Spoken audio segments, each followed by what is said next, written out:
बहुत ही बेकार न्यूज करते हो आप लोग। और क्या बोलना क्या है? हाँ, नेगेटिव पब्लिसिटी फैलानी है तुमने। कांटा लगा वाली शेफाली जरीवाला एक ऐसी सेलिब्रिटी जिसके नाम से एक जनरेशन ने डांस करना सीखा था। ग्लैमर, फेम और रियलिटी शोज की दुनिया में अपनी जगह बनाने वाली शेफाली अब हमारे बीच नहीं रही। लेकिन उसकी मौत से ज्यादा शॉकिंग है वो कंट्रोवर्सीज जो उनकी लाइफ और डेथ के बीच छुपी हैं। क्या शेफाली ने खुद अपने एंड का इशारा दे दिया था? क्या पारस छाबड़ा के प्रिडिक्शन सच हो गई? क्या मीडिया ने उनके पति को बिना वजह विलन बना दिया? और उनके मदरहुड के सपने वो अधूरे क्यों रह गए?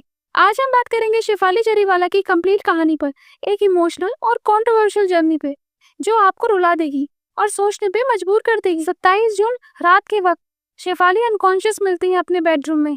हस्बैंड पराग त्यागी तुरंत उन्हें हॉस्पिटल ले जाते हैं, लेकिन डॉक्टर्स डिक्लेयर कर देते हैं कार्डियक अरेस्ट। शेफाली का बीपी डेंजरसली लो था। रिपोर्ट्स के मुताबिक उन्होंने फास्टिंग किया था सत्यनारायण पूजा के लिए, साथ ही एंटी एजिंग सप्लीमेंट्स और इंजेक्शंस भी ले रही थी।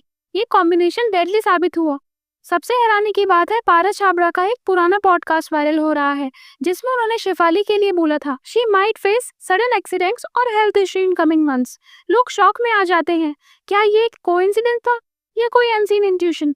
क्या शेफाली के आसपास लोगों ने उसके हेल्थ साइंस इग्नोर किए? डॉक्टर्स ने कंफर्म किया फास्टिंग के बाद डायरेक्ट सप्लीमेंट्स और हार्मोनल इंजेक्शंस लेना बॉडी के बीपी को क्रैश कर देता है। शेफाली ने अपने स्किन और हेल्थ के लिए कुछ इंजेक्शंस लिए थे जो वेलनेस इंडस्ट्री में काफी पॉपुलर है। मुंबई पुलिस ने उनकी डेथ को एक्सीडेंटल डिक्लेयर कर लिया, लेकिन सोशल मीडिया पे लोग इस पे डिवाइडेड हैं। कुछ लोग ब्लेम कर रहे हैं वेलनेस कल्चर को, तो कुछ लोग कह रहे हैं कि शेफाली पे काफी प्रेशर था अपनी इमेज को मेंटेन करने का। डेथ के कुछ घंटों बाद एक वीडियो वायरल होती है जिसमें उनके हस्बैंड पराग अपने डॉग सिम्बा को लेकर वॉक पे जा रहे होते हैं। बस फिर क्या था, मीडिया और सोशल मीडिया ट्रोल करने लगते हैं, पत्नी की डेथ के बाद डॉग को वॉक करा रहे हो। लोग कहने लगते हैं कि पराग कोल्ड हार्टेड है, लेकिन उसी वक्त पारस छाबड़ा और रश्मि देसाई मीडिया पे फट पड़ते हैं। पारस का कोट वायरल होता है, ये सुबह वाली न्यूज बहुत ही बेकार है, बंदा टूट गया है और आप उसको डॉग वॉक पे ले जाना हेडलाइन बना रहे हो। सच तो ये है दोस्तों, ग्रीफ का हर किसी का अपना तरीका होता है। शायद पराग अपने पेन को कंट्रोल करने के लिए सिम्बा के साथ वॉक पे गए हों, लेकिन मीडिया ने उन्हें विलन बना दिया। 2019 में शेफाली बिग बॉस 13 में वाइल्ड कार्ड एंट्री करती हैं। स्ट्रॉन्ग, ओपिनियनेटेड और एकदम बोल्ड। उनकी दोस्ती होती है सिद्धार्थ शुक्ला, आसिम रियाज और पारस छाबड़ा से। आसिम के साथ उनका बॉन्ड काफी क्लोज था, लोगों ने उनकी केमिस्ट्री नोटिस की। शहनाज और माहिरा के साथ उनके फाइट्स भी वायरल थे। एक वक्त आया जब उन्होंने पूरे हाउस को अगेंस्ट ले लिया था, लेकिन शेफाली कभी अपनी बात से पीछे नहीं हटी। बिग बॉस ने उनकी इमेज को एक स्ट्रॉन्ग, इंडिपेंडेंट और नो नॉनसेंस वुमेन के रूप में बनाया और बाहर उनके हस्बैंड पराग ने उनका पूरा सपोर्ट किया। शेफाली की पहली शादी हुई थी 2004 में हरमीत सिंह से, जो एक म्यूजिक कंपोजर थे और मीत ब्रोस का डीओ का हिस्सा भी थे। पहली नजर में सब कुछ परफेक्ट लगा, सक्सेसफुल हस्बैंड, म्यूजिक वर्ल्ड का ग्लैमर, नेम और शोबिस। लेकिन अंदर से ये शादी एक टॉक्सिक और पेनफुल जर्नी बन गई। उन्होंने पब्लिकली बताया था कि वो रिलेशनशिप इमोशनली और मेंटली अब्यूजिव था। उन्होंने एक इंटरव्यू में भी कहा, मैं काफी यंग थी और मुझे समझ नहीं आया कि इमोशनल अब्यूज क्या होता है। जब आप रोज मेंटली ड्रेन हो जाते हो, जब आपका सेल्फ वर्थ खत्म हो जाता है, तब आपको रियलाइज होता है कि आप गलत जगह हो। ये लाइन सुन के ही समझ में आता है कि शेफाली ने कितना कुछ सहा था अपने रिश्ते में। 2009 में उन्होंने डिवोर्स ले लिया और ये डिसीजन उनकी लाइफ के लिए टर्निंग पॉइंट साबित हुआ। फिर आई जिंदगी में एक नई रोशनी, पराग त्यागी। पराग से शेफाली की मुलाकात हुई इंडस्ट्री के थ्रू और धीरे धीरे एक बॉन्ड डेवलप हुआ। पराग एक एक्टर थे जिन्होंने पवित्र रिश्ता और ब्रह्म राक्षस जैसे टीवी शोज में काम किया।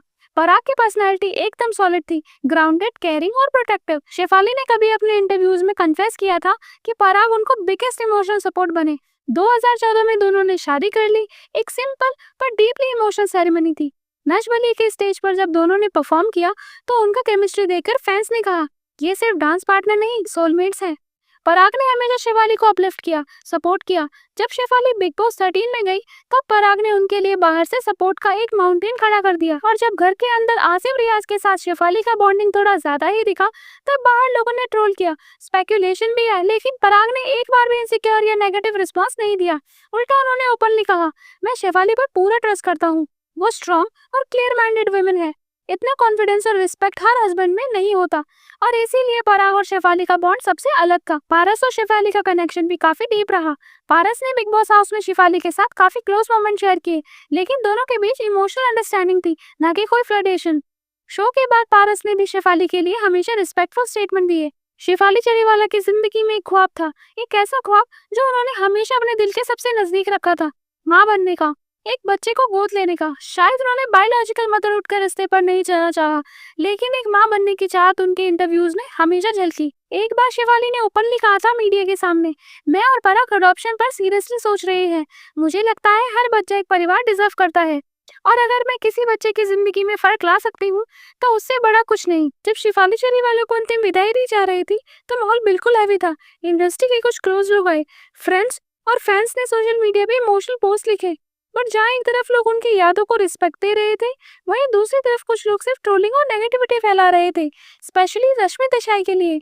रश्मि, जो बिग बॉस हाउस में शेफाली की बहुत अच्छी फ्रेंड थी, उनके फाइनल दर्शन के लिए गई थी, लेकिन उसके बाद सोशल मीडिया पर लोगों ने उनकी फोटोज और वीडियोस को लेकर ट्रोलिंग शुरू कर दी। कोई उनके एक्सप्रेशन पे कमेंट कर रहा था, तो कोई बोल रहा था कैमरे के लिए आई है।